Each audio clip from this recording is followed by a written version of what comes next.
Welcome back to the channel. Everybody knows that the price of new trucks are just, they're really just crazy expensive now. And it really, it's forcing you to just keep fixing your old stuff. Now, this is my 2010 Chevy, and I have done a lot of work over this over the last 11 years that I've owned it. Transmission's been rebuilt twice. Engine, buddy and myself put a new engine in it back in 2017. It's got like 160 some thousand miles on it now, but there's some more issues that we have to deal with today, and really need to do it today, even though it's cold out, because it's my daily driver. And that is the heater hoses up in the back. I don't know if you can see it, where they go into the firewall. They are leaking, and I just realized yesterday, seeing some steam, that now my radiator is also leaking where the plastic tank meets the cooling fins on it. And that's disappointing, because today is December 8th, 2025, and looking at the receipt, I put that in December 15th of 23. So that's only 2 years old, and it is failing. Now, the radiator is on order. I will be getting that later today, hopefully, but I do have the parts to go ahead and repair the heater hoses. So let's jump into that. So back in the day, the heater hoses, you simply would have just put your hose right on the end of the heater core, put a hose clamp on it, and yet that would have been the end of it, right? But technology goes around. Now they connect them with these fittings here, and they have little claws in them, and there is a O-ring in there, and that is what's leaking. So I purchased these ends.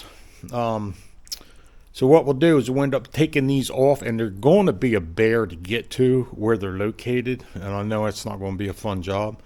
So anyway, we'll get them off, cut those ends off the hoses, and then we'll hose clamp the hoses onto this end and hopefully push that back in. And to get these off, in the kit they give you these cheap little plastic things, and I tried that and I'm like, yeah, not happening. So I did pick up an aluminum one, and hopefully that'll make it easier. Still going to be a bear, but hopefully it'll be easier. All right, I already know I'm going to be in your way, and there's just nothing I can do about that. But somehow I got to try to get back in here and get this on.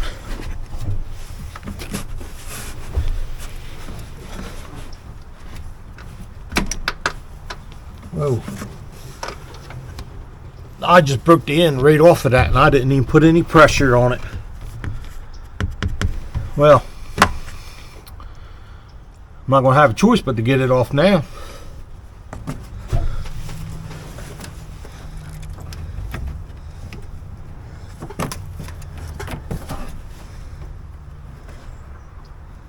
Insulation is in the way.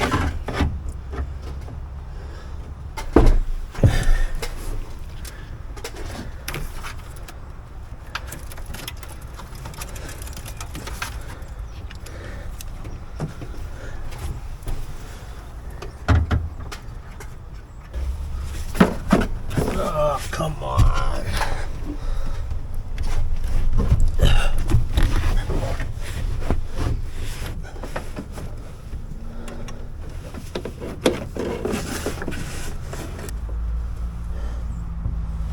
Plastic.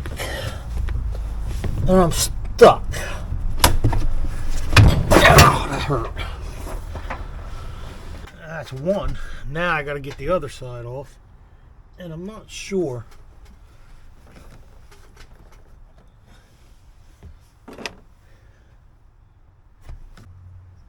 Yeah, I guess that's what it clips to. I got my hands all wet. Now let's see if I can get it back around this other one. And I'm finding to try to get the hinge on top, if you can, but it ain't playing nicely.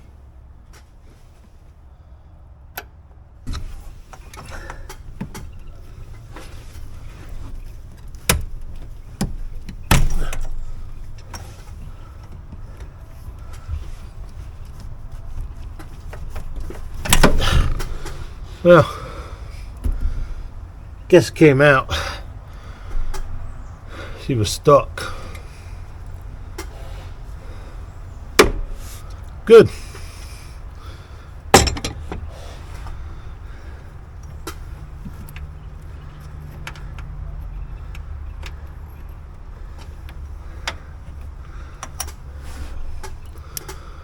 Well, it did work, at least. So now what I'm going to do is cut off the ends of both of these hoses.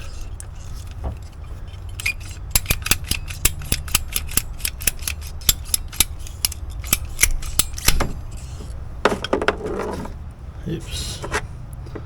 Stay.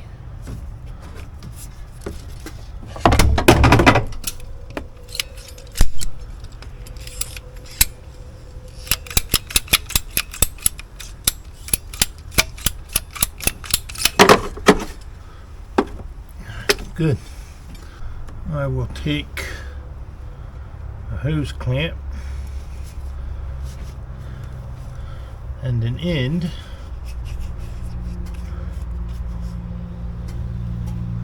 to each of them. Now see, normally, and technically I could still do this, is just simply put this hose over that and the hose clamp. That's the way everything used to be done anyway. So if these things leak, not only going to be upset, but that's exactly how I'll end up fixing it. Unfortunately, I'm going to be blocking your view.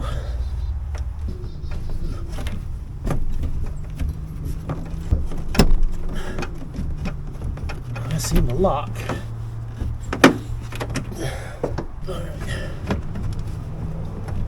They're off.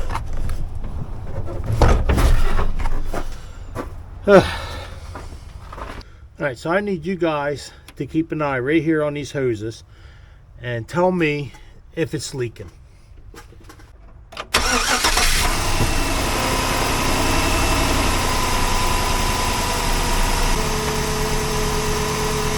course, there's no pressure buildup yet, but there's going to be some stuff down here burning off.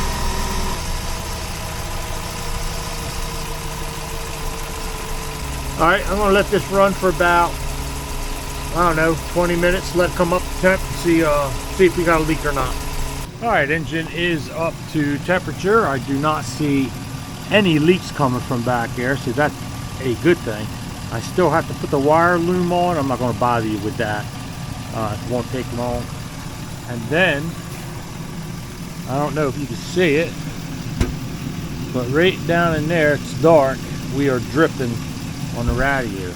But while this was coming up to temperature, I went ahead and loaded up, take a trip to the dump, make sure it doesn't overheat, and then I have to go into town to Napa to pick up the radiator. They just called me a little while ago and told me it was in. And I'm going to start by unclamping the sensor here, get that out of the way, and remove this hose.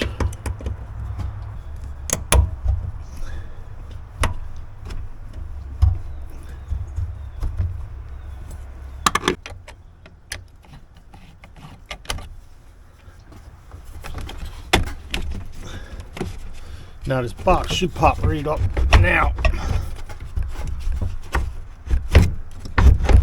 It should. There we go. Get that out of the way. Alright, so to get this out, there's a little clip right here. This is just pushed up over top of it. That's not the clip. Slide that out of the way. Here is a little retaining clip. And I might have to move you in order to get it. And I'm not concerned about losing this one because the new radiator has it in it already.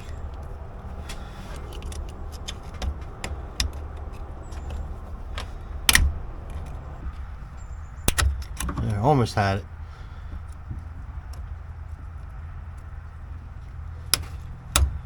There we go. I'll just put a finger on it.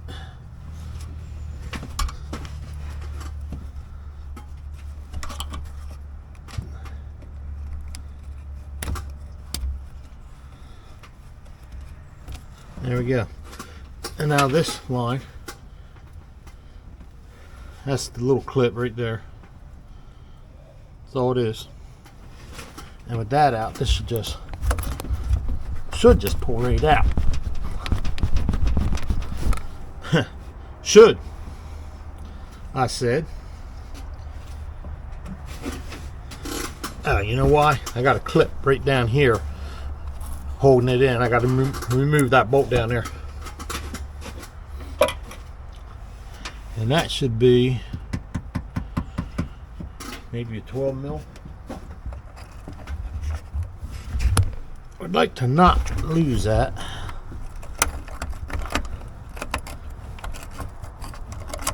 Oh, it's got a retainer on the back. Good.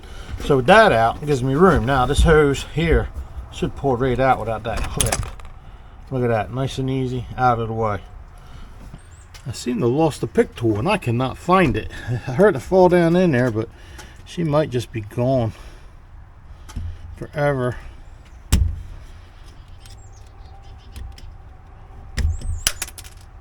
She just shot off. This one, you know what? That other one, I didn't have to undo the bolt. I could have snapped it out of the thing. But that clips out and that one comes out. So we're good.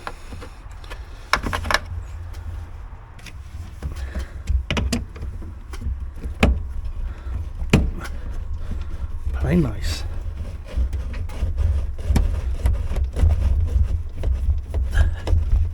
Alright, get ready for the gush. There's the gush. Make sure it's in the bucket.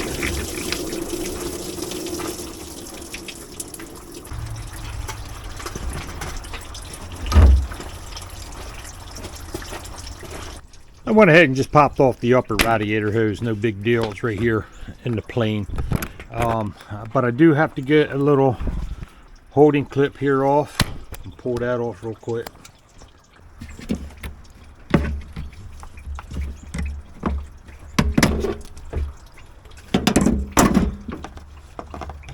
They're out of our way. I should have a couple connectors for the fan.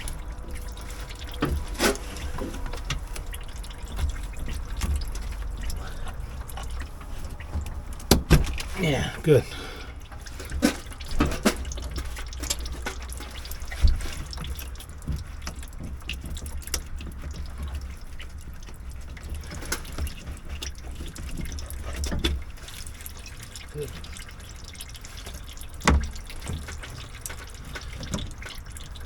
The more I'm thinking about it, I think I had the shroud off before I took the hoses off the last time. That's why I fought a little bit more with it. It's a 13 mil.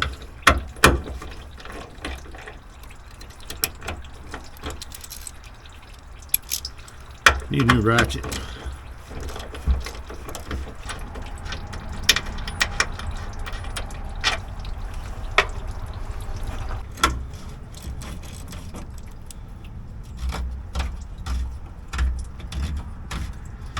That one wasn't even tight.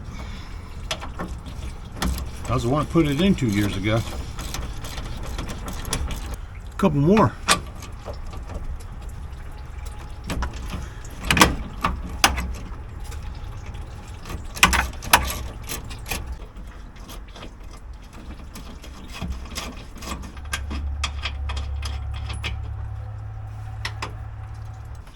And this should pull right up.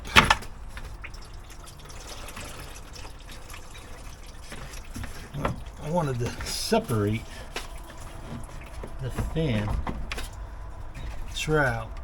I shouldn't have unbolted the heater core yet, but it shouldn't matter.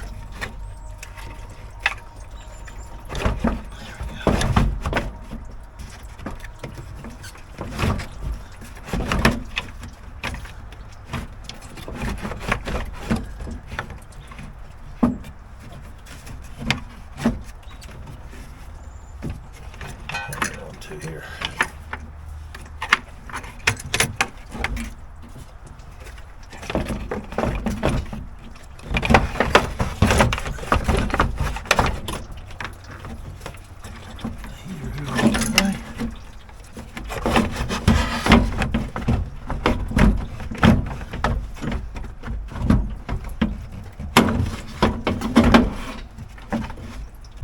Yeah, that fan shroud should have been the first thing I took off, and then it would give me easier access. But it all worked out in the end. Set it up that way, keep it from leaking.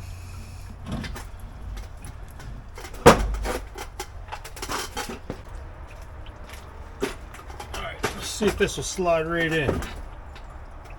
It should.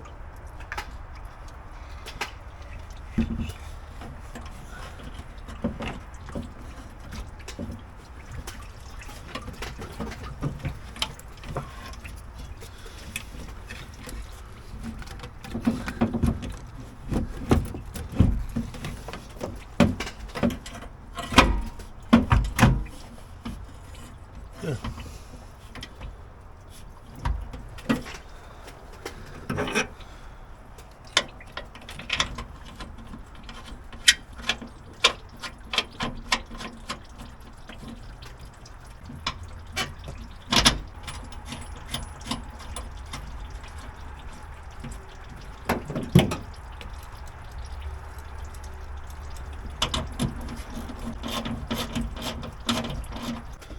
Alright, so apparently I forgot to push record, but all I did is I just put the lower hose on. Transmission lines. The little clip that's in there, it's already in the new one. It's simple as making sure your ends are cleaned up and sticking it in. That's good. And you do that on both of them, and this hose is going to be, I'm not sure what it does. It kind of goes to a box up over here. Almost like an overflow. Is that loose? They didn't tighten that up. They didn't tighten either of them up. I better get a wrench on them. That's good. And I'll grab the other one here real quick.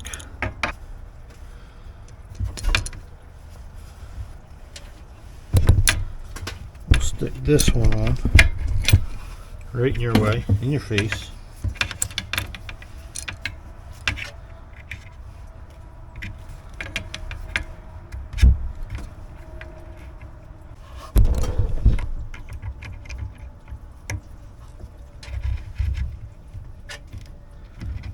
It looks like it has better D's, doesn't it? Then again, the upper radiator hose, just clip it in. And that's like a little clip thing. It's got little lines on it, or little holes that line over where the clips will go. And that just keeps them all in place. Make sure they don't go nowhere. And I'll put the one on the bottom back on too.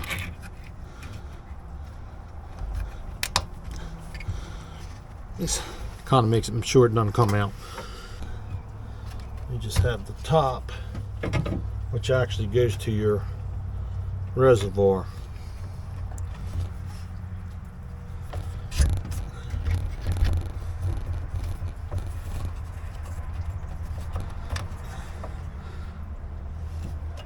And if you look at that clamp, it's actually latched in there also. That's why it's able to slide in spot. Stick screwdriver right there. Hold it where I want it. Twist it. There. Good.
sides in.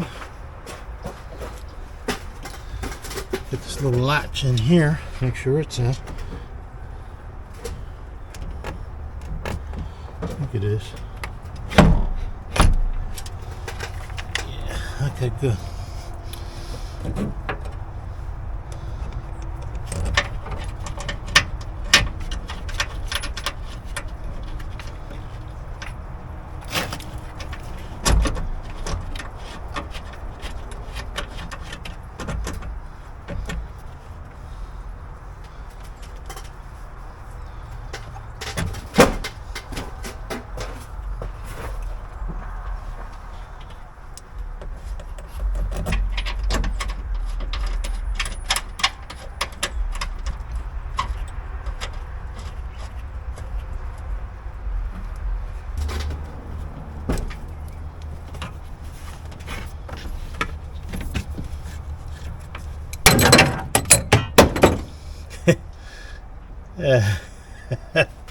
Oh no.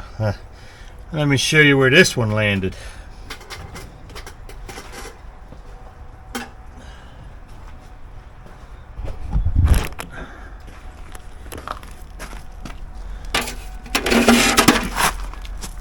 Ready for this?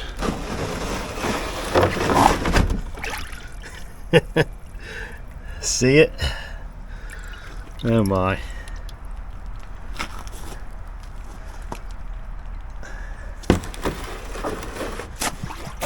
I'll be back.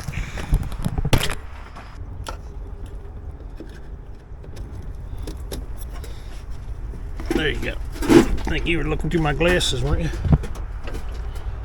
Then there's one down here.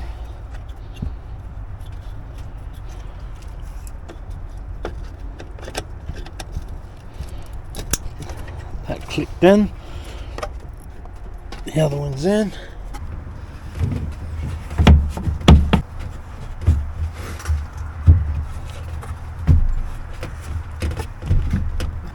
Got an oil change coming up soon. I'll knock that out then. I ain't worried about it now because I ain't got one.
And a better plug my mass airflow sensor back in.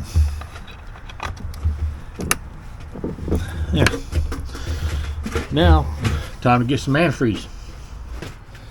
Alright, so what I got is some Dex cords for the GM vehicles. And everything, knock on wood, is hooked up with the exception of the top radiator hose because it's set so much higher it'll trap air. So I want to fill the block up, the engine up as much as I can, because this is not only overflow, but it'll, well, it's not really overflow, I guess, I don't know, but it also goes down and into the engine block. And this is a concentrate, so I have to mix it. But being I dumped more than 2 gallons out, just gonna pour it in and then pour a gallon in, and it'll mix. Let's see how good my aim is.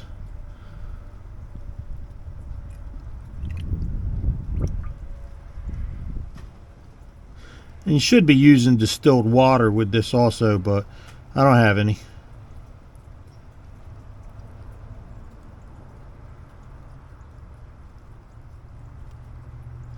I don't hear any water leaking out in the pan below, so that's a good sign.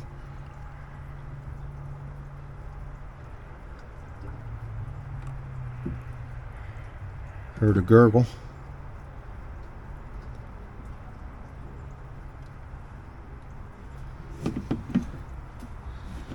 And I'll go fill it up with water. Put a gallon in. And now I got a gallon of water. Just going to add it up till I can't get more in it.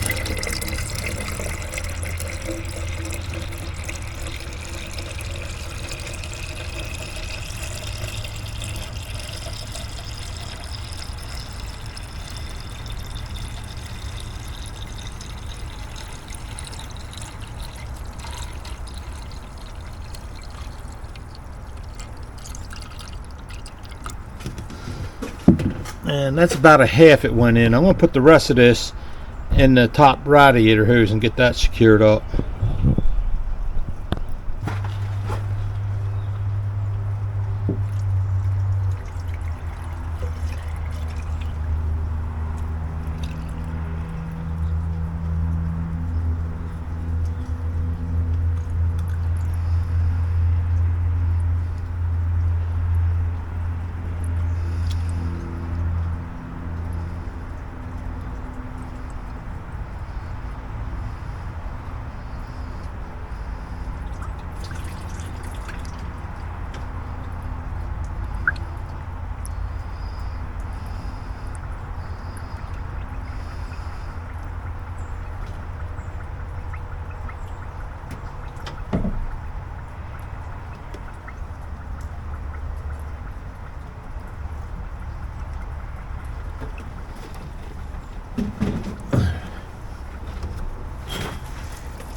Dropping everything down there.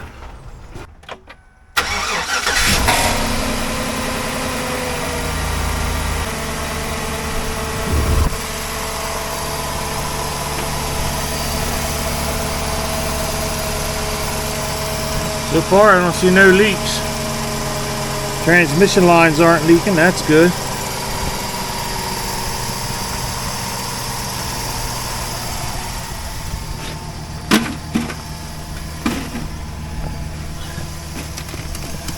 Check the coolant level. Oh yeah, she's down.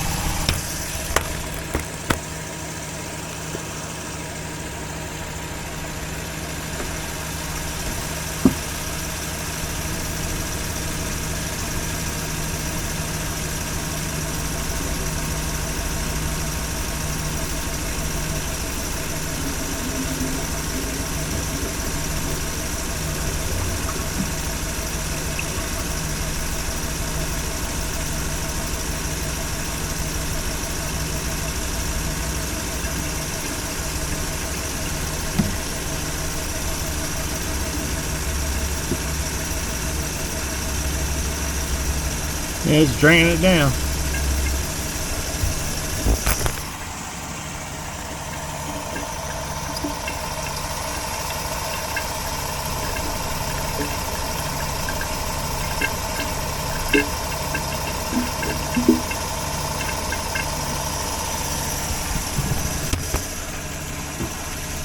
I don't see no leaks. I still got that bucket with the old antifreeze below, and I don't see nothing dripping in it, so that's a good sign. I think we're good to go on this. I'm going to shut it down. I'm going to have to pre-mix this last gallon. I don't want to pour it in. I don't think it's going to take 2 gallons.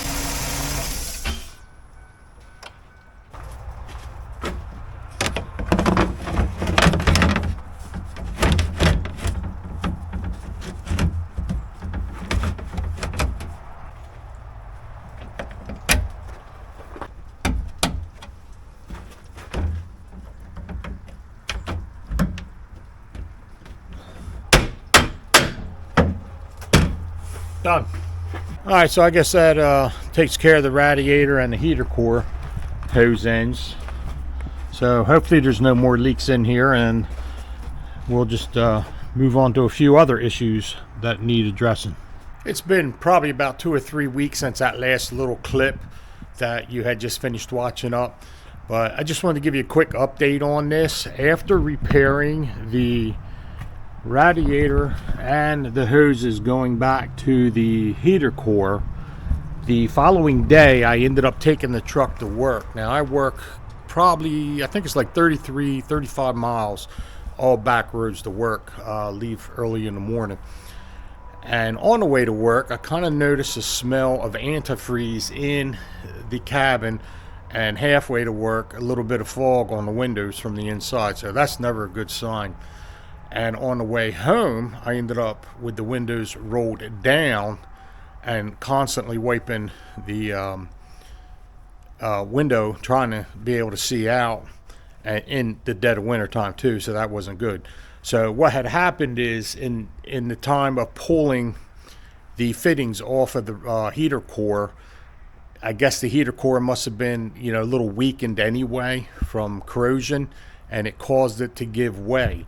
Now, I don't know if you've ever looked at what it takes to replace one of these heater cores. It is quite in depth. You end up having to take out the entire dash, dropping the steering column, and then taking the heater hoses off from this side here, and it is a nightmare. And being it is cold outside, it's my daily driver, I wasn't about to touch that. So I took it to a shop, and that ended up costing me, now the part I could buy, the heater core I could buy from Napa, I think it was $79, but the total bill was $2,200 to replace the heater core, and all of that was in labor. I had one shop, they even told me they didn't want to do it because a lot of their workers are a little older and they hate laying on their back looking up under a dash. So he recommended me to one of his competitions. But anyway, in doing the work, you got to remember, this is an old vehicle. It's what, 16 years old? The dash, it just kind of pops up, and in doing so, it's cracked in several places. I don't know if you can see all the way over there in the corner. There's actually a hole, and it's cracked right down in here. So that's something, I don't really fault them because it sets in the sun, it gets brittle. Now, was it cold outside when they pulled it in the garage and tried pulling it off cold? I don't really know, but Amazon sells a cover for that. It's I think it's like $80-$90, and you set it on top and glue it on, and it looks like it's pretty good, some of the videos I've seen. So that's going to be in a, well, I don't know, depending on how this video does, I may record that or not, because I do have some other work to do on this vehicle.